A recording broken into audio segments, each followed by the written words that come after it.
সোমবার ভগবানগোলা বিধানসভার বিভিন্ন এলাকায় লোকসভায় সিপিএম প্রার্থী মোহাম্মদ সেলিম ও বিধানসভায় কংগ্রেস প্রার্থী আঞ্জু বেগম একসঙ্গে প্রচারে সামিল হলেন। এদিন থেকেই কার্যত দুই প্রার্থীকে সামনে রেখে ভগবানগোলায় যৌথ প্রচার শুরু হলো। কোনো সময় পায়ে হেঁটে, কখনো বা হুটখোলা গাড়িতে চেপে প্রচার চলল সকাল থেকে দুপুর পর্যন্ত। ভগবানগোলায় একতরফা কংগ্রেসের প্রার্থী ঘোষণা নিয়ে যে মনোমালিন্য তৈরি হয়েছিল তার প্রলেপ দিতেই এদিন দুই দলের নেতৃত্ব উপস্থিত ছিলেন প্রচারে। প্রচার চলাকালীন একটু জিরিয়ে নিতে কংগ্রেস কার্যালয়ে পৌঁছলেন মোহাম্মদ সেলিম সঙ্গী সাথীদের নিয়ে। চুমুক দিলেন ডাবে।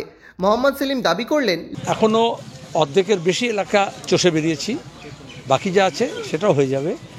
আর প্রতিদিন উৎসাহ বাড়ছে। এখানে ভগবানগোলায় যেহেতু আমাদের লোকসভা নির্বাচনের সঙ্গে সঙ্গে উপনির্বাচনও আছে, সেজন্য আরও বেশি মানুষের সাড়া, কারণ দুটো ভোট তারা দেবে।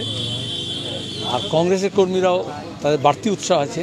সেই জলঙ্গি থেকে, করিমপুর থেকে সর্বত্র, রানীনগরে গত দুদিন আমরা ঘুরলাম, সেখানে দাঁড়িয়ে তারাই আয়োজন করেছিল। ব্যাপক মানুষের সাড়া। Bureau report, imagine community media.